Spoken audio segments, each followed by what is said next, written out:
On va voir dans cette vidéo comment intégrer la bibliothèque JSTL et comment l'utiliser donc dans un projet J2E. Donc comme d'habitude, on reprend donc IntelliJ IDEA, on lance le projet habituel. Voilà, donc la première étape va consister à ouvrir donc le fichier POM.xml qui est dans la racine et à y ajouter la dependency nécessaire à l'utilisation de JSTL. Donc je donnerai le lien comme d'habitude en dessous de la vidéo. Donc ici on peut faire un copier-coller directement et le rajouter dans la liste des dépendances. Et comme Maven est configuré pour ajouter automatiquement la bibliothèque, c'est fait instantanément. Donc à partir de maintenant, je vais pouvoir utiliser donc JSTL, mais avant ça, il faut au moins que j'ai un cas d'utilisation possible. Je vais charger une liste d'éléments dans une servlette. Donc là, je vais reprendre une servlette que j'avais déjà créée. Et ici, au lieu d'afficher du texte, je vais créer une nouvelle liste. Donc là, je vais créer une liste de chaînes de caractères. Voilà.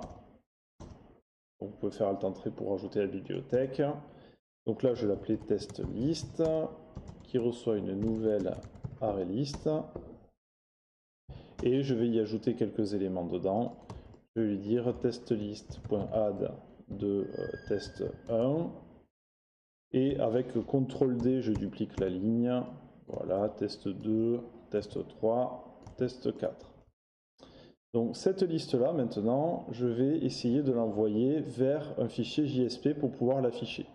Donc je vais créer un nouveau fichier JSP. Je vais l'appeler testlist.jsp. Pas besoin de mettre .jsp, il ajoutera tout seul. Et donc je vais voir pour charger la liste là-dedans. Mais donc tout d'abord, il faut se débrouiller pour relier le fichier JSP à notre servlette. Donc pour ce faire, je fais request donc .setAttribute. Donc là on met le nom de la variable telle qu'on voudra la récupérer dans notre JSP. Je vais l'appeler test list value par exemple. Et je lui passe donc ma liste, test list. Et maintenant je vais appeler le fichier JSP this.get servlet context point que je dise pas de bêtises, get request dispatcher, voilà. Là je lui mets le chemin vers le fichier JSP. Donc dans notre cas c'était testlist.jsp et je lui dis de faire suivre donc request and response. Request and response. Voilà.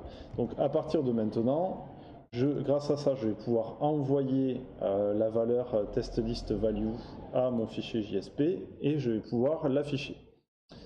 Dans mon fichier JSP, je vais vouloir afficher chaque valeur de la liste.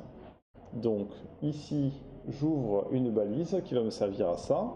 Donc c'est 2 points for each. Donc si je fais entrer, automatiquement je vais avoir la bibliothèque qui va être inclue. Sinon vous faites un copier-coller pour l'inclure. Et je vais vouloir faire une liste donc sur des objets, items. Et ici je vais appeler mon objet. Donc avec un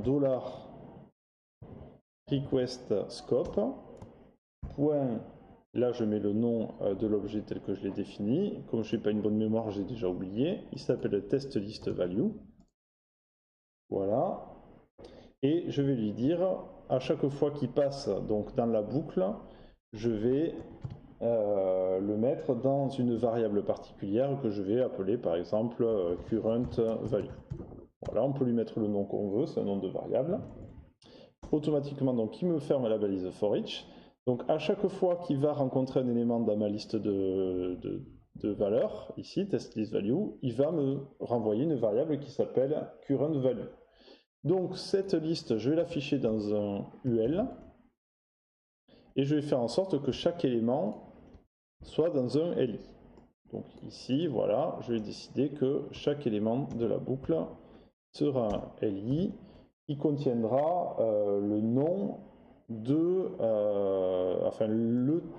la valeur de mon texte. Donc ici, je peux mettre directement dollar, que je dise pas de bêtises, je m'y perds un peu, voilà, dollar et current value. Donc ici, normalement, il va m'afficher test 1, test 2, test 3, test 4 à l'intérieur de UL et d'un seul UL et de 4 LI différents. Donc j'exécute mon serveur.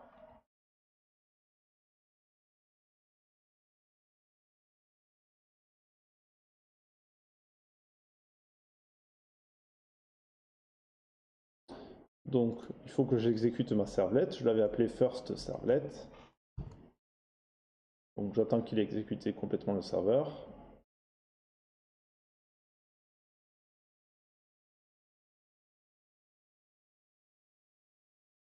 Voilà, donc là j'ouvre first servlet et on voit qu'il y a un plantage.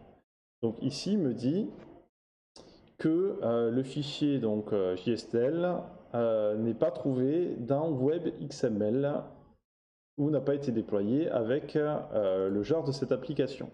Donc ça veut dire que en fait ici j'ai beau avoir ajouté la dépendance dans le fichier POM.xml, il y a une configuration qui reste à faire dans mon projet Maven. Donc dans File, Project Structure, dans Module, il faut sélectionner Project Maven et Dependencies. Donc là, on voit que le fichier est bien configuré. Et dans Artifact, ici par contre, on voit que ici, il n'a pas inclus la bibliothèque à l'intérieur de mon projet. Donc il suffit de double-cliquer sur Maven et on voit maintenant qu'il est inclus à l'intérieur du projet. Il suffit de faire Apply et OK. Maintenant, si je relance mon serveur,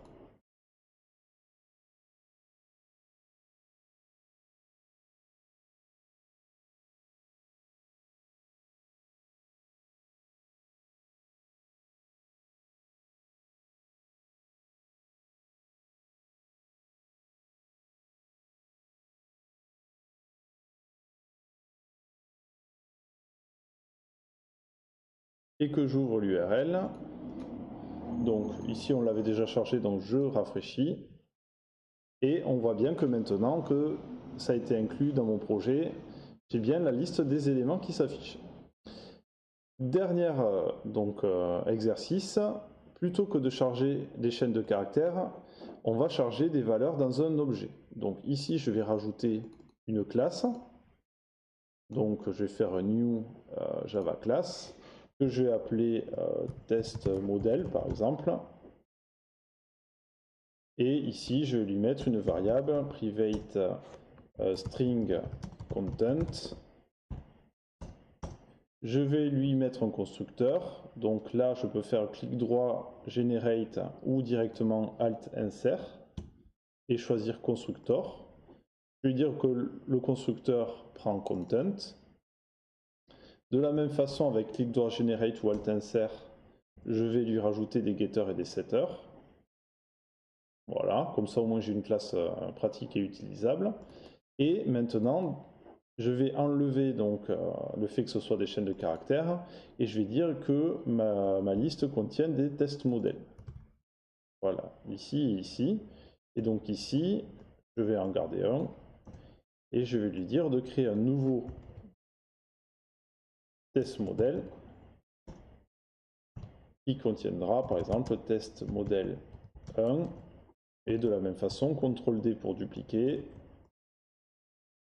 Voilà, il va charger ici plusieurs tests modèles. Maintenant, dans mon fichier, où est-ce que je l'ai? Dans mon fichier test list, je ne vais plus pouvoir afficher la current value telle quelle, car ce n'est plus une chaîne de caractères, c'est un objet. Et de cet objet, je vais vouloir aller chercher la valeur de la chaîne contenu dans Content. Donc ici, je peux rajouter point content. Et si ça me prend l'envie, je peux aussi rajouter ici par exemple le content de point pour rajouter du contenu à l'intérieur du ULI. Donc non, je ne veux pas le lancer en debug. Ici, j'exécute mon serveur.